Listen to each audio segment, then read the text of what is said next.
WhatsApp people, it's me Hamzain, you are watching HTRX। Welcome back to the channel. उम्मीद करता हूँ अच्छे होंगे, खैर खैरियत से होंगे, एंजॉय कर रहे होंगे। और हम देखने वाले हैं जी इज़राइल और पैलेस्टाइन का जो कन्फ्लिक्ट है वो आहिस्ता आहिस्ता पूरे मिडल ईस्ट को अपने अंदर ले रहा है। जैसे हम देख रहे हैं कि सीरिया के बॉर्डर पे भी इज़राइल स्ट्राइक्स हो रही हैं, लेबनान के बॉर्डर पे स्ट्राइक्स हो रही हैं। कल इजिप्ट की जो क्रॉसिंग थी उस पर स्ट्राइक हुई। इसी तरह जॉर्डन के कुछ एरियाज़ हैं वहाँ पे स्ट्राइक्स हुई हैं। और अमेरिका दो जो है ना कैरियर लेके पहुंचा हुआ है। टर्की जो है वो अलग नज़र रखी बैठा है। रशिया जो है वो अलग बात कर रहे। चाइना जो है वो फ्यूलिंग का काम कर रहे। और जो बाकी जो अरब नेशंस हैं वो भी अब वो कह लें उनकी जो पेशेंस लेवल है वो कम होती जा रही है। तो ये जो कन्फ्लिक्ट है ये आहिस्ता आहिस्ता मुझे लग रहा है, मुझे सिंपली कहूँ कि मुझे डर लग रहा है कि ये वर्ल्ड वार 3 की चिंगारी साबित ना हो जाए। वो एक मीम चल रहा था ना चंद दिन पहले, वो एक था बंदा कि वो जनाब अभी मोदी के बाद जो है योगी आएगा, फिर इस तरह वो पूरा गिनवा रहा था। तो चचा बोले अरे भाई 2026 में तो दुनिया ख़त्म हो जाएगी। तो वो मीम जो है ना अब रियलिटी लगता हुआ दिख रहा है। तो देखते हैं जनाब। Qatar warn to stop gas supply to western countries over Israel action but Doha news clarifies. तो देखते हैं क्या सीन है। इंडी प्लस न्यूज़ के लिंक डिस्क्रिप्शन में ज़रूर चेकआउट करना। 3, 2, 1 एंड। तो दोस्तों, इजराइल और फिलिस्तीन की जंग लगातार बढ़ती जा रही है और इस जंग के बीच बेकसूर लोगों को कैसे बचाया जाए और आतंकवादियों की धरपकड़ कैसे हो, इसके ऊपर कोई देश चर्चा नहीं कर रहा है। चर्चा हो रही है तो कौन सा देश इजराइल के साथ है, कौन सा देश फिलिस्तीन के साथ है। हमास के आतंकवादियों की चर्चा ही गायब हो गई है और बेकसूर लोगों के ऊपर लोग कह रहे हैं कि हम तो फिलिस्तीन के साथ हैं, और दूसरी तरफ इजराइल की वीडियो आ जाती है तो लोग कहते हैं हम इजराइल के साथ हैं। दुनिया को ऐसे ही बेवकूफों की तरह पगलाओं की तरह पागल किया जा रहा है और सच्चाई जो है वो निकलकर सामने नहीं आ रही है। ताजा मामला ये निकल डिफरेंस खत्म हो गया ना। हमास और पैलेस्टीनियन को लोगों ने एक ही बना दिया। इनके अंदर 65,000 के करीब इनके ट्विटर पर फॉलोवर्स हैं। वो क्या लिख रहे हैं? वो कह रहे हैं कि कतर ने एक वार्निंग दी है और वार्निंग के चलते उन्होंने कहा है कि वो वेस्टर्न कंट्रीज को और वर्ल्ड को अपनी गैस की सप्लाई रोक देंगे अगर गाजा के अंदर जो बॉम्बिंग है रुकती नहीं है। तो दोस्तों, कतर आखिरकार इतना जरूरी क्यों है? कतर दोस्तों गैस के मामले में बहुत जरूरी देश है। रशिया की गैस की सप्लाई जब एक यूरोपियन यूनियन को रुकी थी तो यूरोपियन यूनियन गैस की सप्लाई कतर जैसे देश से पूरी कर रहा था। हम भी कतर से LNG लेते हैं। यूरोपियन यूनियन की एंट्री के लिए बहुत जरूरी है और इसीलिए अगर ये न्यूज सच होती है तो ये न्यूज वाकई में ही काफी दर्दनाक न्यूज होने वाली है यूरोप के ऊपर और वेस्टर्न कंट्रीज के ऊपर।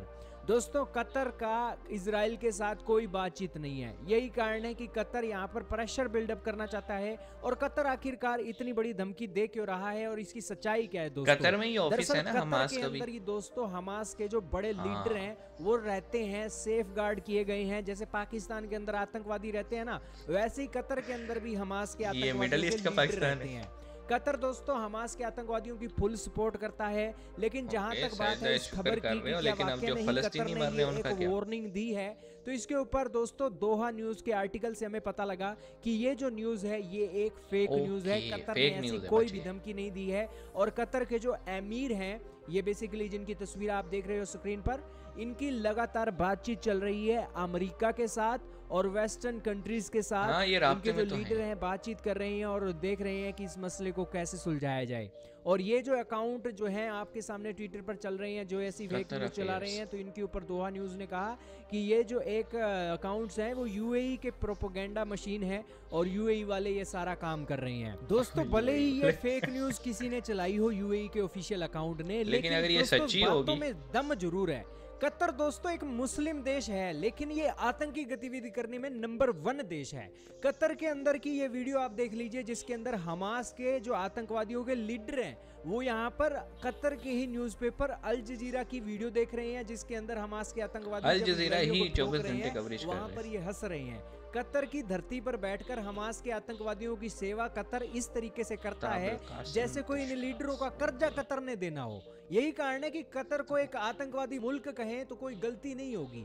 अब दोस्तों इजराइल ये देख रहा है कि हमास के आतंकवादी सारे हमला कर रहे हैं और हमास के आतंकवादियों को ठोकने के लिए गाजा चला जाएगा। लेकिन बात है ना कि गज़ा की आवाम या फिर जो सिविलियंस हैं उनके बारे में कोई बात नहीं कर रहा, और हमास के बारे में कोई बात नहीं कर रहा, क्योंकि एक ठप्पा लग गया है कि जितने भी 2 या 2.5 मिलियन गज़ा के रहने वाले लोग हैं वो सारे ही हमास हैं। और मैं IDF का अकाउंट देख रहा था, इज़राइल की जो डिफेंस फोर्स है उसका ट्विटर कह रहा हूँ, एक्स पे अकाउंट देख रहा था, तो उनका मुझे कोई ऐसा ट्वीट नहीं मिला जिसमें उन्होंने कहा कि हम हमास के अगेंस्ट लड़ रहे हैं। उसमें सारा यही था कि हम इन्हें नहीं छोड़ेंगे, हम उनकी बातों से ये परसीव हो रहा था कि उनकी नज़र में तमाम पैलेस्टीनियन ही हमास वाले हैं। और मैं जो है वो एक नफ्तले एक उनका बंदा है, शायद स्पोक पर्सन है, उसका मैं देख रहा था, वो भी जो है ना यही बातें कर रहे। तो इज़राइलीज़ क्योंकि रिटेलिएशन में है, उनको गुस्सा है, उनके 1300 शहरी मारे गए हैं, तो वो रिटेलिएशन में ब्लाइंडली बॉम्ब बरसा रहे।